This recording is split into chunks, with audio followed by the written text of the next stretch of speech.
Salut les artistes, on s'approche dangereusement de la fin de l'année et on arrive un petit peu sur les dernières vidéos de 2019. D'ailleurs, la prochaine vidéo, je pense que ça va être le bilan de la chaîne pour cette année. Voilà, on va parler aussi de projets, d'objectifs. J'aurai également un petit sondage à vous faire remplir. Bref, aujourd'hui, je voulais vous parler des 10 meilleurs investissements que j'ai fait au niveau du matériel photo et vidéo. J'aime bien vous faire ce genre de vidéo en fin d'année. Alors là, ça va être du matos que j'utilise grosso modo depuis 1 ou 2 ans. Et je sais pas si vous êtes comme moi, mais c'est vrai qu'on a tendance à acheter toujours un peu plus que nécessaire. Le matériel, c'est un environnement assez addictif, je trouve. Et pour moi, il y a une bonne moitié, voire les 3/4 de mon matos qui prend un petit peu la poussière, faut l'avouer, sur les étagères ou dans les cartons. Parce qu'en fait, j'en ai tout simplement pas l'utilité. C'est pourquoi je me dis, ça peut être intéressant de vous partager vraiment mes meilleurs investissements pour vous parler des produits que j'ai vraiment rentabilisés sur le long terme. D'ailleurs, je vais le rappeler en fin de vidéo, mais je vous invite grandement à partager vous aussi votre liste de vos meilleurs investissements dans les commentaires. C'est pas obligé qu'il y ait 10 produits, ça peut être un peu plus comme un peu moins. C'est juste pour s'entraider et voilà, donner des idées un petit peu à la communauté. Allez, on commence tout de suite avec le premier produit et ça concerne l'audio parce que c'est le Zoom H1. Alors celui-là, il est pas tout récent, c'est le premier des enregistreurs de la série des Zoom. Ça doit faire plus de 2 ans que je le possède.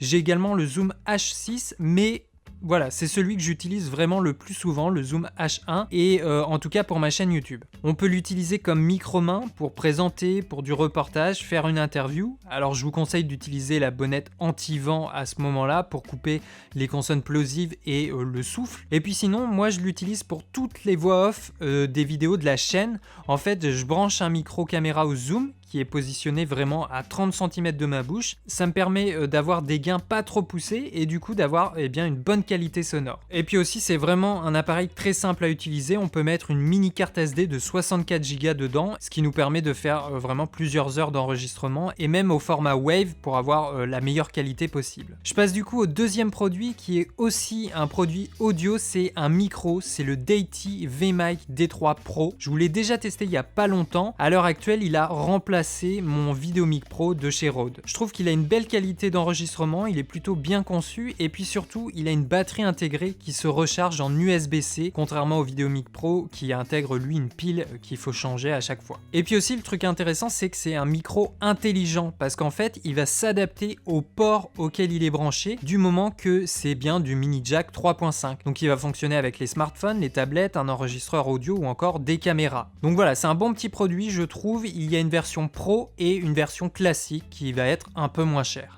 Le produit suivant, ça va concerner l'éclairage. Je vais vous parler d'un panneau LED, c'est le P50. Là encore, le test se trouve sur la chaîne. C'est encore un produit que j'ai pas mal rentabilisé sur le long terme. J'en ai 2, ils ont complètement remplacé les softbox que j'utilisais avant. Déjà, ils prennent moins de place, ils sont assez puissants pour de l'intérieur. On peut aussi contrôler l'intensité ainsi que la température de couleur. Moi, ça fait 1 an et demi que je les utilise et j'avoue que j'en suis plutôt content. Tous les facecam et les packshots de produits que je teste ont été éclairés avec ces panneaux LED. Un autre produit d'éclairage que je voulais aussi vous parler, c'est le Godox SL 60W. Alors celui-là, je l'utilise un peu moins parce que j'ai pas tant de place que ça et surtout il faudrait que je le démonte à chaque fois avec la softbox, donc je perdrais quand même pas mal de temps. Mais je vous reparle quand même de ce produit, il est vachement bien et surtout ce qui est intéressant, c'est qu'il a une monture Bowens, donc on va pouvoir l'équiper d'accessoires habituellement plutôt réservés à la photographie de studio, comme par exemple des grosses softbox qui permettent vraiment d'avoir une superbe lumière très douce. C'est super flatteur pour le visage. On peut l'utiliser en vidéo ou bien en photo si vous aimez le shooting studio en lumière continue. Et puis au niveau du prix, il est quand même très abordable pour le type de produit que c'est. Je voulais aussi vous parler d'un autre produit concernant l'éclairage, c'est un flash de poche, c'est le Godox AD200. Dès que j'ai des shootings studio à faire en intérieur, j'adore l'utiliser, il est relativement abordable par rapport à ses caractéristiques je trouve. Ce qui est super bien côté ergonomie, c'est qu'il a quasiment le gabarit d'un flash Cobra et les performances d'un flash de studio. Et puis pour moi, l'élément absolu qui m'avait fait choisir ce produit, c'est que le récepteur en fait est intégré au flash. Donc on n'a pas besoin d'utiliser un autre boîtier externe, on a juste à utiliser un émetteur sur la griffe de la caméra et on va pouvoir déclencher notre flash. Je ne l'ai pas encore testé en vidéo, mais je pense que ça va venir vraiment bientôt. D'ailleurs, j'avais déjà écrit le script. Voilà, donc c'est plutôt un produit que je recommande si vous vous intéressez à la photo au flash en studio et la photo strobiste. Produit suivant, je voulais vous parler de 2 objectifs pour lesquels j'ai eu un coup de cœur. Alors, c'est des produits Sony, comme vous le savez, personnellement au niveau de mon matériel, j'ai investi chez eux. Donc désolé pour tous les autres qui sont équipés chez d'autres marques. Après, peut-être que ça va quand même vous donner quelques idées au niveau des focales. Le premier objectif dont je suis assez fier de l'investissement, c'est le 18 mm Zeiss Batis. J'avais longuement hésité pour mon choix d'une ultra courte focale et ce Zeiss est juste incroyable, le piqué est vraiment très bon et voilà, maintenant je l'utilise dès que j'ai besoin de mettre en valeur le volume d'une pièce, que ce soit pour de la presta de restauration, d'hôtellerie ou encore pour des Airbnb. Alors c'est pas le plus abordable certes, mais voilà, au final je pense que c'est quand même un investissement que je vais assez vite rentabiliser. Et puis la deuxième focale dont je voulais vous parler, c'est le 35 mm f1.8 Sony. Alors celui-là il est sorti il y a pas longtemps, je suis en train d'ailleurs de vous préparer la vidéo, ça arrivera certainement début d'année. Il vient compléter le 50 mm et le 85 mm f1.8 déjà existant. Voilà, il fonctionne très bien, l'autofocus couplé à l'A7 III, c'est un vrai plaisir à utiliser. Le 35 mm, c'est en fait une super focale, je la découvre un petit peu, j'adore l'utiliser pour du packshot de produits, en reportage ou encore même pour du portrait. Le f1.8, ça permet quand même de séparer le sujet de l'arrière-plan avec une petite profondeur de champ et en même temps, eh bien, l'angle de champ, lui, va inclure toujours le sujet dans son environnement, donc ça donne un mélange assez intéressant. Et puis en plus de ça, l'objectif est ultra léger et vraiment compact, surtout en comparaison du Sigma Art, le 35 mm f1.4. Donc voilà, c'est vraiment top. Le produit suivant, c'est un trépied, je l'ai déjà testé sur la chaîne, c'est le TM2324 de la marque KNF Concept et eh bien j'en suis toujours aussi satisfait. C'est bien ça, c'est le trépied que j'utilise tout le temps maintenant, que ce soit en studio ou en extérieur, en déplacement. Alors j'ai aussi le Manfrotto Befree, mais honnêtement c'est vraiment celui-là que j'utilise le plus. Il est facile à utiliser, rapide, on perd pas de temps à déployer les jambes, la rotule fonctionne super bien et côté plateau rapide, bah pareil, rien à redire, on perd pas de temps. Donc c'est toujours un trépied que je vous recommande sans trop de crainte.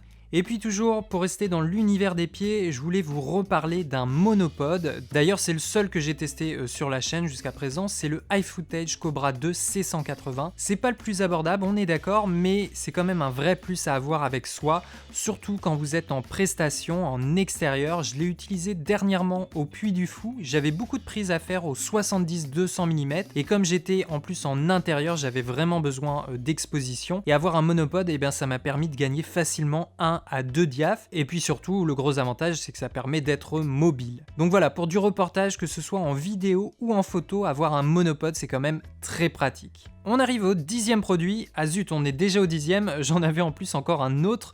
Je voulais vous reparler déjà des filtres ND. Alors j'ai testé cet été, si vous en rappelez, les Polar Pro en série Quartz et j'ai particulièrement apprécié le ND 1000 pour les poses longues. C'est vraiment une technique que j'adore tout particulièrement en photographie. Voilà, pour les cascades, les lacs, tout ce qui est à base d'eau, c'est vraiment très joli. Et puis avec une pose longue, on peut aussi faire disparaître les touristes, ça vous le savez. Et puis en plus, ces filtres font également polarisants, donc très intéressant pour éliminer les reflets. Alors ils sont un peu chers. Après, je vous ai testé également les filtres de la marque Freewell. Ils ont des séries pour des action cam et puis pour DSLR, avec notamment leur système de filtre magnétique qui va pouvoir faire gagner pas mal de temps. Leurs filtres sont un peu plus abordables financièrement. Et puis avoir un filtre, quoi qu'il arrive, ça protège aussi la lentille. Donc voilà, on a vraiment un double avantage. Donc si vous débutez, vous avez envie de tester de nouveaux styles de photos, de nouvelles techniques, eh bien je vous conseille de vous essayer à la pose longue.